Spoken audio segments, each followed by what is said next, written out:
சித்தர் பூமி. ஜோதிடத்தின் பரிணாம வளர்ச்சி ஏஎல்பி ஜோதிடம். இதை படிங்க, உங்க வாழ்க்கை உங்க கையில. வணக்கம். அக்ஷய லக்ன பத்ததி ஜோதிட ஆசிரியர் ஸ்ரீ குரு உமா வெங்கட். ஒரு அம்மா அப்பா வந்திருந்தாங்க. அவங்க கேட்ட கேள்வி என்னன்னு பார்த்தீங்கன்னா அதிசயமாக இருந்தது. அந்த தம்பதிகளுக்கு திருமணமாகி 2 வருடம்ங்கிறது ஆகிறது. இவங்களுக்கு குழந்தை பாக்கியம்ங்கிறது இல்லை. இந்த 2 வருஷத்துல இவங்களுக்கு குழந்தை பாக்கியம் இல்லை. திருமணத்தின் போது பொருத்தம் பார்க்கும்போது புத்திர பாக்கியம் நல்லா இருக்குதுன்னு சொல்லி தான் கல்யாணம் பண்ணாங்க. ஆனால் இப்போ இங்கே இல்லை, 2 வருஷம் ஆச்சு, எதனால் அப்படிங்கிற ஒரு கேள்வி பெற்றோர்களுக்கு.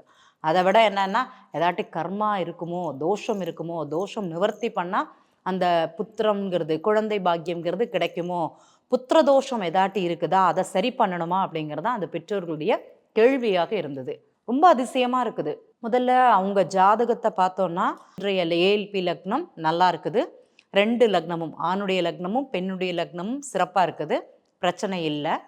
அடுத்தது பார்த்தீங்கன்னா 5ஆம் பாவகம் குழந்தை ஸ்தானம், அதுவுமே அந்த பெண்ணிற்கு நல்லா இருக்குது. அந்த ஆணுடைய ஜாதகத்தில் 5ஆம் பாவகம் குழந்தை ஸ்தானம் அதுவுமே நல்லா இருக்குது. 2 பேரும் மனமொத்த தம்பதிகளாகத்தான் வாழ்கிறாங்க, பிரச்சனை இல்லை. சரி, பெண்ணுக்கு ஏதாட்டி கர்ப்பப்பை பிரச்சனை இருக்குமான்னு பார்த்துட்டு கர்ப்பப்பை சார்ந்த பிரச்சனைகள் இருக்குதான்னு பார்த்தாச்சு, அதுவுமே அங்கே இல்லை. 8ஆம் இடம்ங்கிறது நல்லா இருக்குது, ப்ராப்ளம் ஒன்றும் இல்லை. அப்போ இங்கே இல்லை. சரி, ஆணுக்கு ஏதாட்டி ப்ராப்ளம் இருக்குமா ஜாதகத்தில் பார்ப்போம், ஏதோ கேட்குறாங்களே அப்படின்னு சொல்லிட்டு இங்கே ஆணுக்கு 3ஆம் இடம் அப்படிங்கிறது பார்த்தாச்சு, அங்கேயும் பிரச்சனை இல்லை. இங்கே நல்லாதனமாக இருக்குது. ஏன் இந்த கேள்வி அப்படின்னு கேட்டபோது அடுத்த கேட்ட கேள்விகள் தான் இது. இல்லைங்க, 2 வருஷம் ஆச்சு, புத்திரதோஷம் ஏதாட்டி இருக்குதான்னு பார்க்கணும், ஏதாட்டி ஹோமம் பண்ணணுமா, ஏதாட்டி அந்த கர்மா கழியறதுக்கு ஏதாட்டி செய்யணுமா, ஏதாட்டி முன்ஜென்ம தாக்கம் இருக்குதா அப்படிங்கிற கேள்விக்காக தான் இப்போ நாங்கள் வந்திருந்தோம் அப்படின்னாங்க. ரொம்ப சிரிப்பாக இருந்தது. என்ன இது, ஒரு குழந்தை பிறக்கலைன்னா அந்த ஆணுடைய ஜாதகம் நல்லா இருக்குதா, அந்த பெண்ணுடைய ஜாதகம் நல்லா இருக்குதான்னு பார்க்கணும். இப்போ ஆணுடைய ஜாதகத்தில் 5ஆம் பாவகம் மனம் சொல்லக்கூடியது இங்கே நல்லா இருக்குது. பெண்ணினுடைய ஜாதகத்தில் 5ஆம் பாவகம் மனம், 7ஆம் பாவகம் திருமணம் சார்ந்த இதுவும் இங்கே சிறப்பாக இருக்குது. எந்த பிரச்சனைகளும் இங்கே இல்லை. அப்புறம் ஏன் குழந்தை பிறக்கலை? குழந்தை பிறப்பதற்குண்டான காலம்ங்கிறது தற்போது அவங்களுடைய ஜாதகத்தில் இல்லை. இப்போ படித்த நண்பர்களுக்கு தெரியும், இதற்கு முன்னாடி உள்ள எல்லா வீடியோஸ்லையுமே சொல்லியிருக்கோம். அவங்களுக்கு லக்னம்ங்கிறது மேஷ லக்னம், மேஷ லக்னத்திற்கு பரணி நட்சத்திரம் 4ஆவது பாதத்தில் திருமணம் ஆயிருக்குது. திடீர் திருமணமாக நடந்ததானா ஆமான்னு சொன்னாங்க. இங்கே கார்த்திகை 1 முடிந்து கார்த்திகை 2ங்கிறது தற்போது முடியக்கூடிய தருவாயில் இருக்குது. லக்னம்ங்கிறது மாற்றம் அடைஞ்சிருக்குது தற்போது அவங்களுக்கு. ஏஎல்பி லக்னம்ங்கிறது ரிஷப லக்னமாக கார்த்திகை நட்சத்திரம் 2ஆவது பாதம்ங்கிறது போயின்னு இருக்குது. கார்த்திகை 2 முடிந்து கார்த்திகை 3ஆம் பாதத்தில் தான் அந்த குழந்தை பிறப்பிற்குண்டான வாழ்க்கை காலம் அப்படிங்கிறது இங்கே நிர்ணயிக்கப்பட்டது. அது எங்களுக்கு புரியுது, அந்த பெற்றோர்களுக்கு புரிய வைக்க முடியுமானா அவங்களுக்கு புரியாது. அதனால தான் அவங்க ஜாதகத்தை எடுத்துகிட்டு 2 வருஷம் ஆச்சு, குழந்தை பிறக்கலை, கர்மா தாக்கம் ஏதாட்டி இருக்குதான்னு அவங்க கேட்ட கேள்விங்கிறது அதுதான். உண்மையிலேயே இந்த கர்மாவினால் குழந்தை பிறக்காது அப்படிங்கிற ஒரு தாட்ஸ் நிறைய பேருக்கு இருக்குது. அதை கொஞ்சம் மாற்றி யோசிக்கணும். நம்ம முன்ஜென்ம கர்மாவில் பண்ணது தான் இன்றைக்கி வரைக்கும் தொடர்ந்து வருதா அப்படிங்கிற ஒரு எண்ணம் எல்லாருக்குமே இருக்குது. நான் இன்றைக்கி ஒரு கஷ்டப்படுறேன்னா இதுக்கு ஒரு வருஷத்துக்கு 2 வருஷத்துக்கு முன்னாடி என்ன வினை பண்ணணும் அதோட செயலைத்தான் நான் இப்போ அனுபவிக்கிறேன். பக்கத்து வீட்டுக்காரங்களை நான் மதிக்கவே இல்லைன்னா பக்கத்து வீட்டுக்காரங்க ஒரு கல்யாணத்துக்கு என்னை கூப்பிட மாட்டாங்க, என்கிட்ட பேச மாட்டாங்க, அந்த சுப நிகழ்வுக்கு நான் கலந்துக்காமல் இருக்க முடியும். அது நான் பண்ண கர்மாங்கிறது கிடையாது. முதல்ல புரிஞ்சுக்கணும். நான் அன்னைக்கு அவங்கள்ட்ட பேசி பழகி சிரிச்சிருந்தேன்னா இன்னைக்கு அந்த கல்யாண வீட்டில் முதல் ஆள் மரியாதைங்கிறது எனக்கு இங்கே கொடுத்துருக்கோம். இதுதான் கர்மா.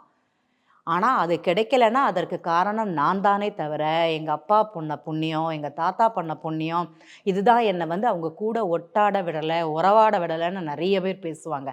கிடையவே கிடையாது. கர்மாவிற்கும் குழந்தை பிறப்பிற்கும் ஏதாட்டி தொடர்பு இருக்குன்னு நினச்சிங்கன்னா கண்டிப்பாக கிடையாது. கர்மாவிற்கும் என்னுடைய பூர்வ புண்ணிய தொடர்பு இருக்கும், தொழில் ஸ்தானத்திற்கும் ஏதாட்டி தொடர்பு இருக்குமானா கண்டிப்பாக கிடையாது. நான் கடன் வாங்கி பிஸ்னஸ் பண்ணிவிட்டு, நான் பிஸ்னஸை செய்ய விடாமல் பண்ணிவிட்டு, என்னுடைய பிஸ்னஸ் சரியாக போகல, அதனால் நான் செய்த வினை இல்லைன்னா முன்ஜென்ம கர்மா, முன்ஜென்ம பாபம், அதை சரி பண்ணால் தான் இந்த பிஸ்னஸ் சரியாக போகும்னா எந்த விதத்தில் நியாயம்? நண்பர்களே, உங்கள் அனைவற்றையுமே நான் கேட்குறேன், கர்மானா என்னைக்கு யாரை தொடர்ந்து வந்திருக்குது உங்களுக்கு தெரியுமா? இன்னைக்கு நிகழ்காலத்தில் கர்மாவை நம்ம செய்த செயலுக்கு தான் பலன் அனுபவிக்கிறாங்க. அன்னைக்கு ஒரு பொண்ணு, அதாவது ஒரு 5 வருஷத்துக்கு முன்னாடி ஒரு பொண்ணு வந்து கஷ்டப்பட்டு இந்த காதல் திருமணம் பண்ணி கஷ்டப்பட்டு கல்யாணம் பண்ணிடுச்சுன்னா அந்த உறவுகள் அப்படிங்கிறது சேர்ந்து இருக்காது, விலகி தான் இருக்கும்.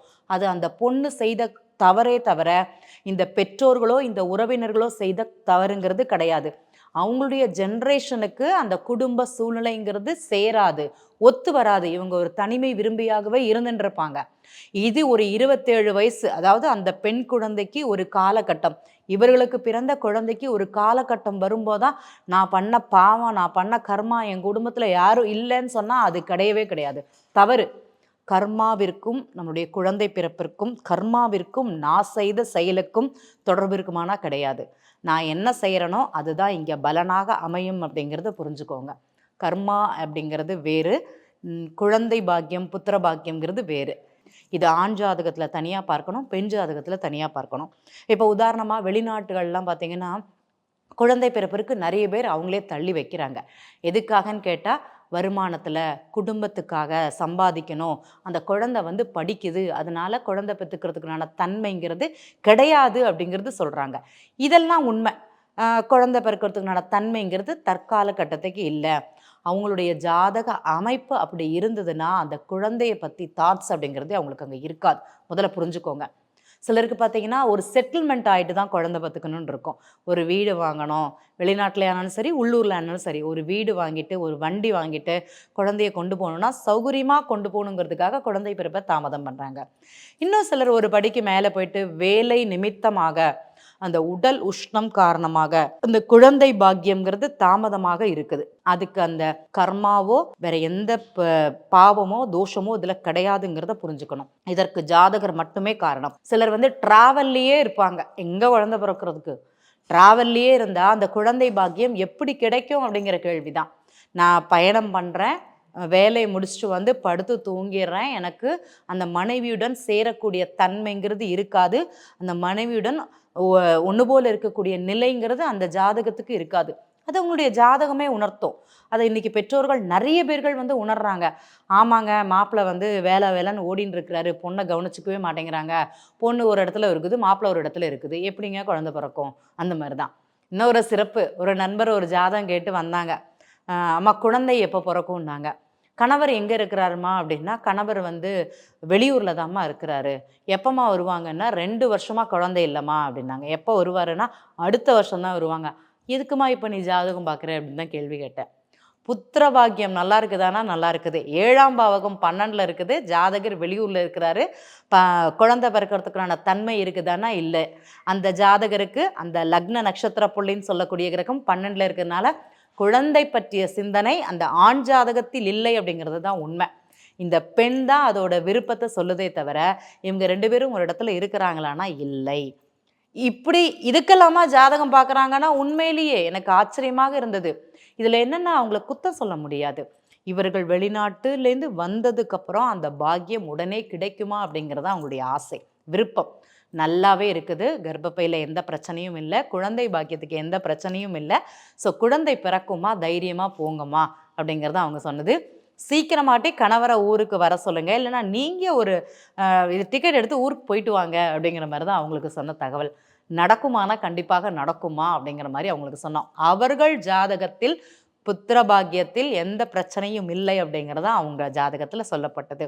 குழந்தைக்கும் கர்மாவிற்கும், தொழிலுக்கும் கர்மாவிற்கும், திருமணத்திற்கும் தோஷத்திற்கும் எந்த தடையும் இல்லை அப்படிங்கிறத கண்டிப்பாக தெரிந்து கொள்ளவும். நன்றி. ஜோதிடத்தின் பரிணாம வளர்ச்சி ஏஎல்பி ஜோதிடம். இதை படிங்க, உங்க வாழ்க்கை உங்க கையில. சித்தர் பூமி.